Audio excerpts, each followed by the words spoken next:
মহারাজ, এদের সাথে যুদ্ধ করা আমাদের অপমান। মহারাজ, এরা তো শিশু। বৃথা সময় নষ্ট করিস না অসুর। সাহস থাকলে সামনে আয় আর লড়।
কেবল বাহুবলে নয়, নিজের কূট শক্তিকে প্রয়োগ করো, করো প্রয়োগ।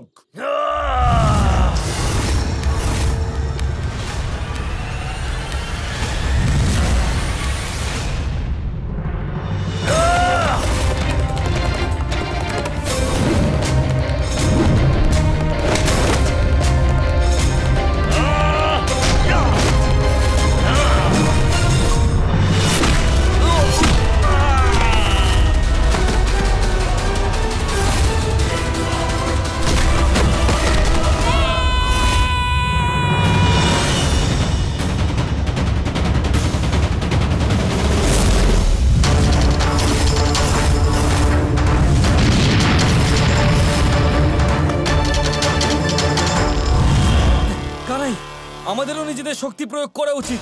না দাদা, এখানে সবাই উপস্থিত রয়েছে, আমরা আমাদের দৈব শক্তি প্রয়োগ করতে পারবো না।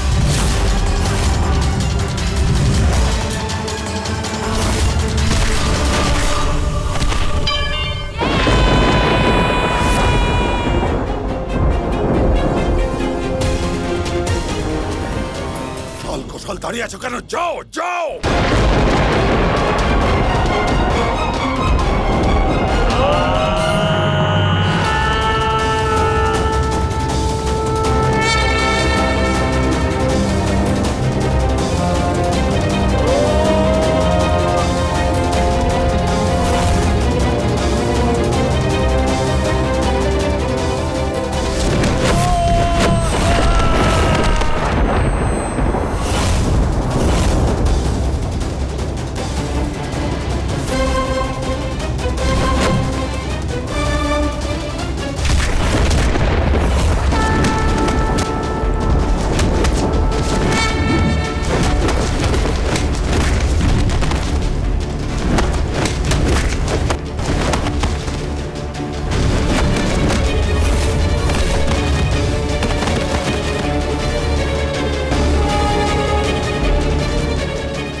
আমি গ্রহ বিনাশক, মনুষ্য তো আমার কাছে তুচ্ছ এক জীবের মতো।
আপনার নিজের ভাগ্নেদের যুদ্ধ কৌশল?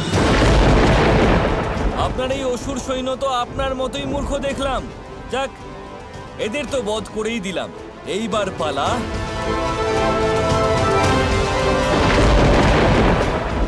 আপনার।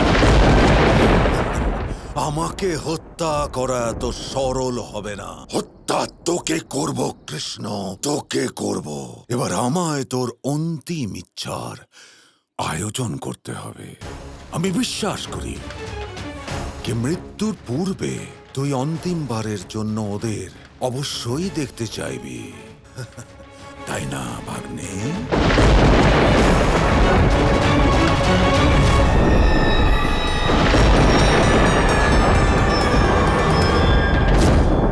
কানাই কংস কোথায় চলে গেল? আর তাদের দেখতে চাইবো, এই কথার অর্থ কি তাহলে? হ্যাঁ দাদু, তাদের অর্থাৎ আমাদের মাতা পিতা দেবকী আর বাসুদেব।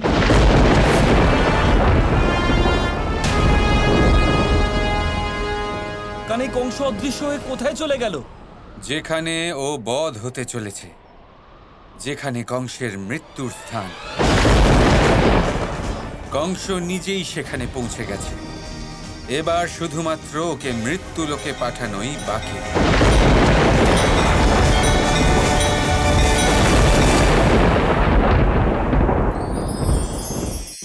এই উইধরা গাছের গুড়ি দেখতে পাচ্ছেন আপনারা? কোনো এক সময় এটা একটা সুগঠিত কাণ্ড ছিল। কোনো একদিন এক সুদূর বন থেকে একটি উই পোকা এখানে আসে, এতে বাসা বানায়। এই গাছের গুড়ি তখন কোনো প্রতিবাদ করেনি। তারপর দেখতে দেখতে সময়ের সাথে আরও উই এখানে জমাট বাঁধে, আর ক্রমাগত তাদের সংখ্যা বাড়তে থাকে। আর দেখতে দেখতেই এই কাঠের গুঁড়ি আর প্রতিবাদ করার মতো অবস্থাতেই থাকে না, নিজেই এক শুকনো কাঠে পরিণত হয়। কিছু বুঝতে পারলেন? অসৎ সঙ্গ, অসৎ অভ্যাস সময় থাকতে থাকতে বন্ধ করে দিন। আর যদি এরম না হয়, এ আপনার জীবন চক্র স্তব্ধ করে দেবে। রাধা রাধা।